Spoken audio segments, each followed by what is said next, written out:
ሄይ ጋይስ እንዴት ናችሁ? ሳምንታችሁ እንዴት ነው? እኔ ደህና ነኝ እግዚአብሔር ይመስገን። ከእናንተ ናፍቆትና ሀሳብ በስተቀር ፀሐዩ ፊቴ ላይ እያበራ ነው።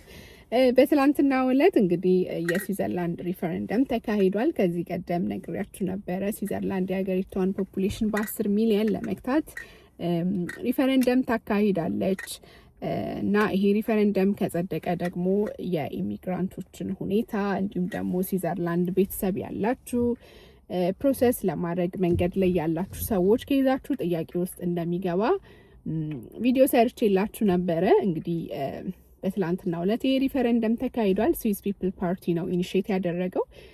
ስዊዘርላንድ ላይ ብዙ ፎሬነሮች ስላሉ እንዲሁም ደግሞ ሀገሪቷ እየተጨናነቀች ነው ያለችው። ከዜጎቹ በላይ ብዙ ፎሬነር ገብቶ አሁን ላይ የሀገሪቷ ፖፑሌሽን 9.1 ነው።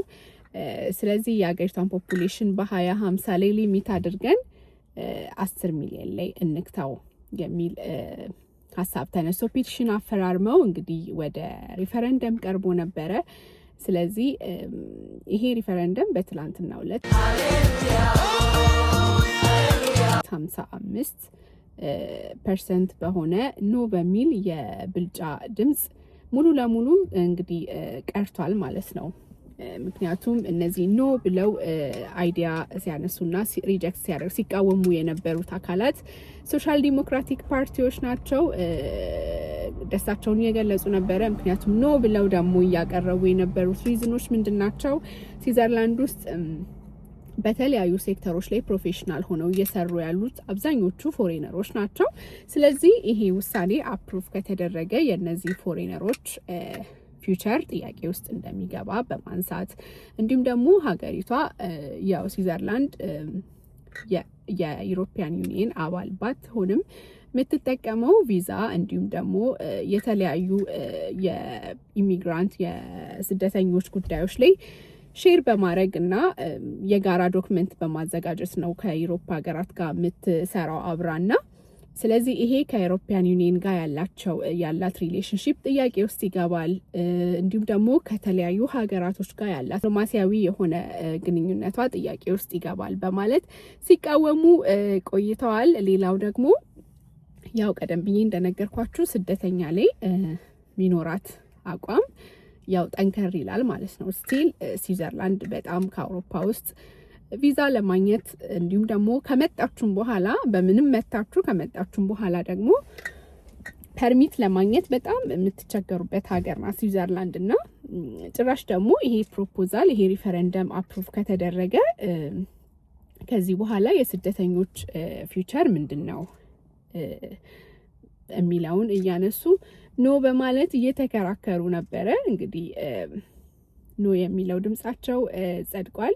ስዊዘርላንድ ላይ በተለያዩ ጊዜ የተለያዩ ሪፈረንደሞች ይካሄዳሉና እኔ ብዙ ጊዜ ከዚህ የምታዘበው ምንድነው ስዊዘርላንድ ምን ያህል ዲሞክራቲክ ሀገር እንደሆነች እና በቃ በምን ያህል ልክ ዲሞክራሲን ኤክሰርሳይዝ የምታረግ ምሳሌ የምትሆን ሀገር እንደሆነች ነው የሚታየኝና እንግዲህ ምንም አይነት ነገር ከመጽደቁ እና ከመተግበሩ በፊት ወደ ህዝብ ነው ቴብል ላይ የሚቀርበውና ህዝብ ከተቃወመ እዛ ጋር ያበቃል ማለት ነው። እና ምን ትዝ አለኝ በትላንቱ የሪፈረንደም ጉዳይ ከዚህ በፊት በ2026 ኢቭ ላይ የተከበረ አንድ ነገር ነበርና በካንቶን በርን እና ካንቶን ማለት ክልል እንደማለት ነው ስዊዘርላንድ ውስጥና በርን ደግሞ የስዊዘርላንድ ዋና ከተማ ናትና በካንቶን በርን እና በካንቶን ዩራ መካከል ቦርደር ላይ ያሉ ሞታይር የሚባሉ ማህበረሰቦች ነበሩና እንግዲህ ከካንቶን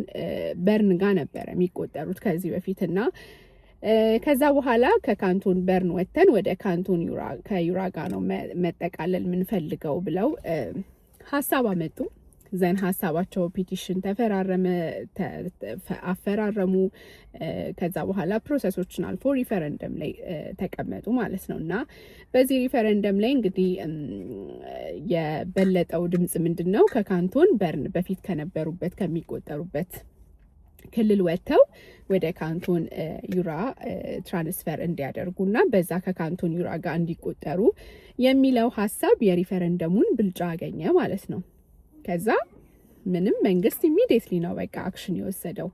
እነዚህ ማህበረሰቦች ከካንቶን በርን ወጡና ወደ ዩራ ተጠቃለሉ ማለት ነውና በ2026 ኢቭ ላይ ነበረ ሴሌብሬት ሲያደርጉ የነበረው በጣም ትልቅ ድግስ ምናምን አድርገውና ምን ልላችሁ ነው ስዊዘርላንድ ውስጥ ዲሞክራሲ ኤክሰርሳይዝ የሚደረገው በዚህ ልክ ነው። በቃ ይሄ የማንነት የክልል ምናምን ጥያቄ ኢቭን በባለቤቱ በራሱ ውሳኔ ላይ ቤዝድ ያደረገ ነውና ይሄኛውም የትላንትናው ስዊስ ፒፕል ፓርቲ ኢኒሺየት ያደረገው የስዊዘርላንድን ፖፑሌሽን በ10 ሚሊዮን እንክታ የሚለው ሀሳብ እንግዲህ ምንም ቢሆን ያው ለስዊዘርላንድ ከመቆርቆርና ለሀገሪቷ ከማሰብ የተነሳ ነው። ካንትሪ ሳይድ ላይ ያለው ፖፑሌሽን በዚህ ሀሳብ ምንም ቢሆን አልተስማማም። ቢኮዝ ያው በ10 ሚሊዮን እንዲገታላቸው ይፈልጋሉ። ፖፑሌሽኑ እየበዛ ነው አሁን ላይ እና ግን ያም ቢሆን ዞሮ ዞሮ ኖንም የስንም እኩል ባላንስ ቴብል ላይ አምጥተው በቃ ግልጽ በሆነ የህዝብ ድምጽ